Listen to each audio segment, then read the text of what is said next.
She looks so pretty wearing that highly flammable off-the-shoulder peach taffeta dress. What a transformation since you've taken off those geeky glasses. You'll be A-list forever. That's only half the truth. Actually, wow, you look so pretty now. Thanks. You see, many of these A-list stars will fade from the limelight, only for some to come roaring back into it decades later. Listen up. Hi, I'm Karin Kigalahar, and welcome to Retrotainment, where I teach you about the best of the 80s and 90s. Today, we're looking at some of the biggest film stars of the 80s and 90s, their successes, their career downfalls, and their subsequent resurgence in popular culture. In the 80s, the coolest actors were the Brat Pack, a group of actors in their early 20s who starred together in a bunch of coming-of-age movies like The Breakfast Club, Pretty in Pink, and St. Elmo's Fire. And the dishiest member of the Brat Pack, with his bouffant black hair, piercing blue eyes, and square jaw, was Rob Lowe. He's gorgeous. Marry me, Rob. Maybe you want to hear me out first. The Outsiders, alongside fellow teen crushes Tom Cruise, Matt Dillon, and Patrick Swayze, propelled Lowe to initial fame. But it was his role as Billy, the rebel with the big hair and the single crucifix earring. Pretty deep, right?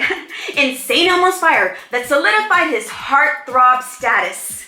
Lowe maintained his looks and status for years, until at a Democratic convention in Atlanta, he hooked up with two fans and made a tape of their escapade. This resulted in the mother of one of the girls pressing charges against Lowe, as her daughter was 16 and underage by state law at the time of the hookup. As you can imagine, Lowe went from being hot to creepy overnight, and the acting roles dried up. Fear not, it turns out Rob wasn't just a pretty face. He had a sense of humor that led him to working with comedian Mike Myers of Austin Powers fame on the iconic film Wayne's World. Rob's ability to be funny about what he'd experienced saved his career and led to a career resurgence with roles and accolades for shows such as The West Wing, Parks and Recreation, and 911 Lone Star. Another 80s actor who used comedy as their way back to the top was Jason Bateman. Bateman started out as a cute child actor on shows such as Silver Spoons, Little House on the Prairie, and The Hogan Family, and even starred in the movie Teen Wolf 2. Young hotshot Bateman even directed an episode of The Hogan Family when he was only 18 years old, making him the youngest director in the Directors Guild of America. But as Bateman transitioned from kid into adult, he turned to partying hard, causing him to miss out on adult career opportunities. That is until a role in an iconic sitcom came along, on Arrested Development, making Bateman one of the biggest, most bankable stars ever again in his mid-30s. And as Bateman shows, transitioning from an 80s child star to an adult star is really difficult, but absolutely possible. How about that Doogie Howser MD? He's such a good actor, right? You do know everything you see on TV isn't real, right? Actually, forget about it. This is the 80s. TV is life.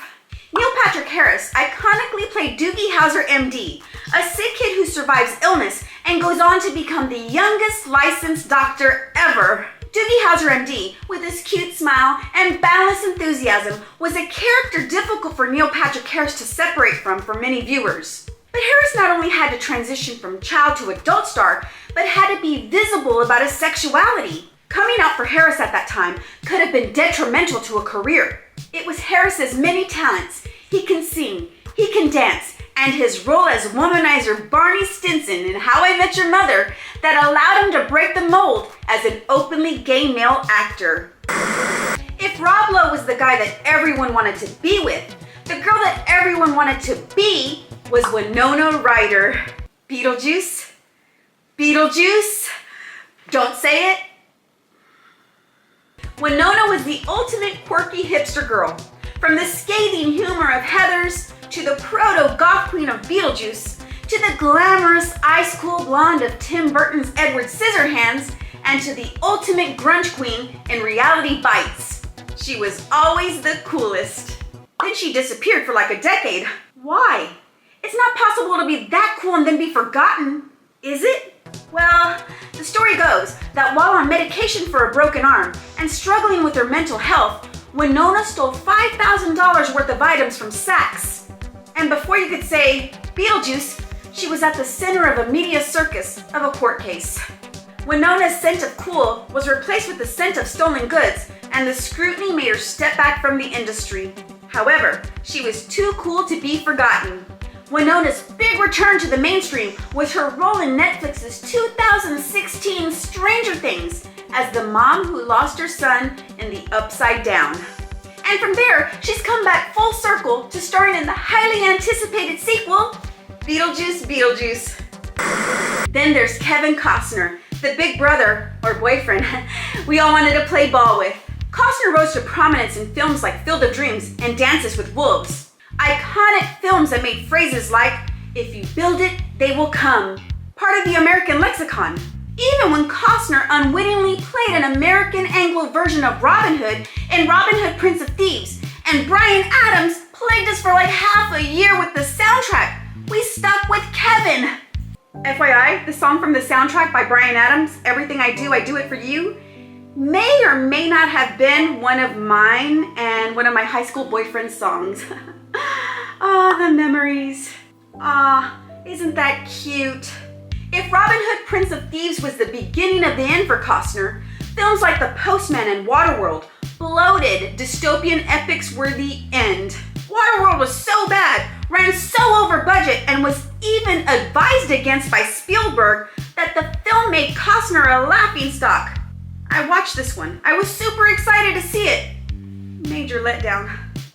However, in 2018, Costner finally found a new all-American hero to play in the shape of John Dutton in the neo-Western television drama series, Yellowstone. Heck, I've watched so much Yellowstone, I'm convinced I could run a ranch and ride a horse. I can ride a horse though. Another 80s mom heartthrob was Ted Danson. Ew, gross. He's old. Danson became a proper fixture in American households when he played bar owner Sam Malone across 11 seasons of the sitcom Cheers. Between 20 to 30 million people a week would tune in to watch the weekly episodes of Cheers, and an estimated 93 million Americans watched its final episode in 1993. Sam Malone got his own spin-off sitcom, right? No. One of the lesser characters in Cheers, Frasier Crane, became the breakout star with his own equally beloved sitcom, Frasier, which also ran for 11 seasons. Ugh, boring. Frasier was actually pretty good. When Cheers ended, Danson split from his wife and found himself lost, making a self-proclaimed hot mess of his life.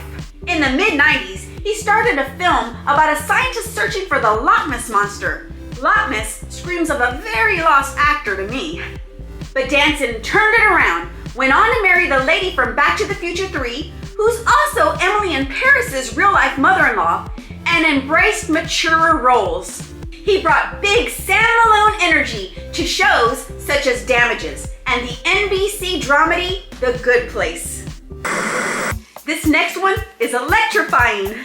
In the late 80s and early 90s, this once cool 70s star of Grease and Saturday Night Fever wasn't really that cool anymore. By the 80s, John Travolta had turned down starring roles in a string of movie classics like American Gigolo, An Officer and a Gentleman, and Splash, choosing instead to star in a movie about a baby with the voice of Bruce Willis called Look Who's Talking. While it grossed highly at the box office, it hardly mirrored the critical success of Travolta's earlier work. It was playing against type as a hitman in Quentin Tarantino's 1994 film Pulp Fiction that put Travolta back on the hit list and earned him an Oscar nomination. And FYI, that dance scene with him and Uma Thurman, chef's kiss. I've saved the best for last. Everyone's favorite 80s and 90s wild child turned every millennial's favorite superhero, and some of us Gen Xers too. Fresh off of Oscar success, in 2024, Robert Downey Jr.'s career could have gone any other way than up, right? Wrong. Downey was part of the original Brat Pack in films like Weird Science and Less Than Zero. He was so funny in Johnny Be Good. He then moved on to media adult roles, like playing comedian Charlie Chaplin in a biopic of his life called Chaplin. However, after critical success and Oscar nods, Downey was in and out of jail and treatment facilities for drug charges. He was such a liability that Mel Gibson had to personally pay for his insurance on a film project. Downey's reputation was box office poison. But it all turned around when the man who had a superhuman thirst for drugs went on to play the superhuman Iron Man in the Marvel Cinematic Universe, cementing his place in pop culture as the ultimate comeback kid, eventually winning an Oscar decades later for his role in Christopher Nolan's Oppenheimer. So what have we learned? That Winona Ryder was and will always be the coolest? That the celebrities that we thought would be famous forever got old, the world changed, and some of them only just managed to stay alive before becoming utterly brilliant again. And at the end of the day, everyone loves a good comeback story. It's one of the greatest movie tropes in history. So while fame can be fickle, these stories prove that time, dedication, and a little bit of luck can land you right back on the A-list.